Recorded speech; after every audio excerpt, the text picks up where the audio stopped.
Again, pride will be punctured, sacred cows slaughtered, home truths delivered, and inappropriate analogies tortured when Mark Vine and I have not just a bee, but an entire apiary in our bonnet. It's time for our angst against the clock in the Footyology Rant-Off.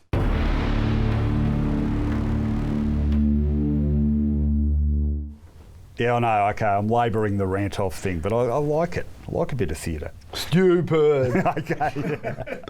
All right, well, speaking of which, you're up first today. It's your turn, so get yourself ready. I'm ready. Got the new ball in hand, pushing off the side screen. Come on. I'm going to count you in. We will get a clock for this soon, I promise you. 3, 2, 1, rant. Death of the footy fan, part 1. Or, I don't need these anymore, I'm going to the football. What have they done to me as a football supporter? I really only go now working for the press or taking my kids to the footy because the sort of footy fan that I grew up being, one with vitriol, festooned in colours, a serious combatant over the other side of the fence, is no longer required of footy. I was a member of the animal enclosure. There actually was about 200 of us, not the thousands that claim it. And we worked on witty repartee, cutting remarks, delicious irony, to aggravate, upset, and in the end humiliate opposition supporters.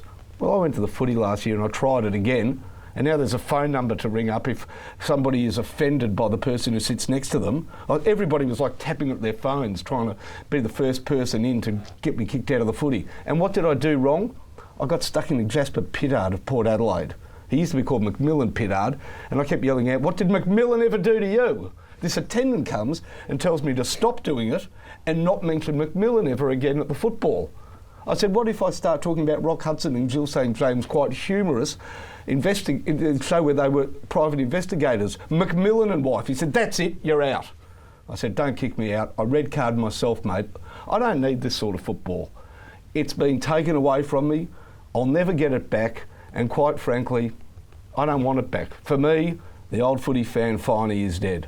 Next week, Mum, where's my duffel coat?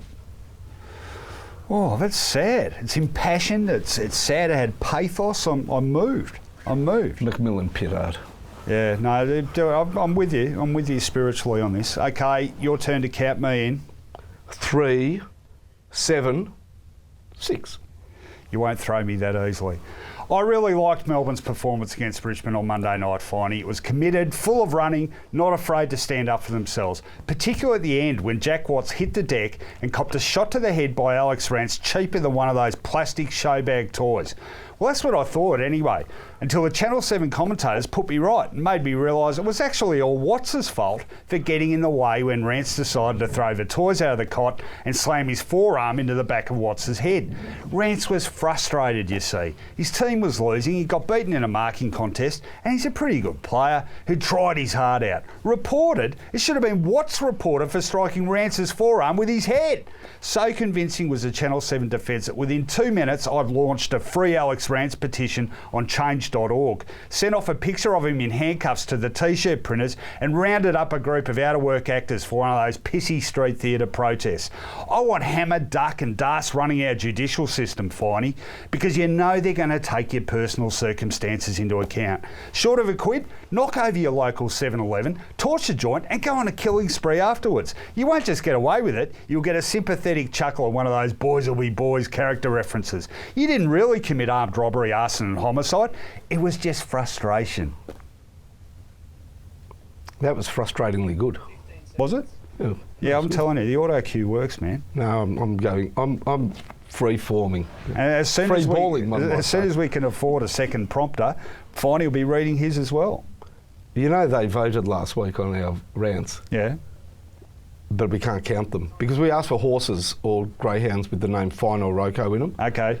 There was a horse called Fine Ember, Fine Blade, Rocco's Lad, but all of them were pre-registered, so no votes. This week I've made it easy. What is it?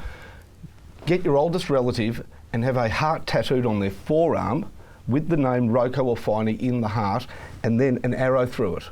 So tear at the wrinkly, papery skin of Gran or Grandpa with Ro-Co or Finey, we'll count it, and then we'll know who the best ranter is. It's all so easy. I just don't understand why we're not getting more votes.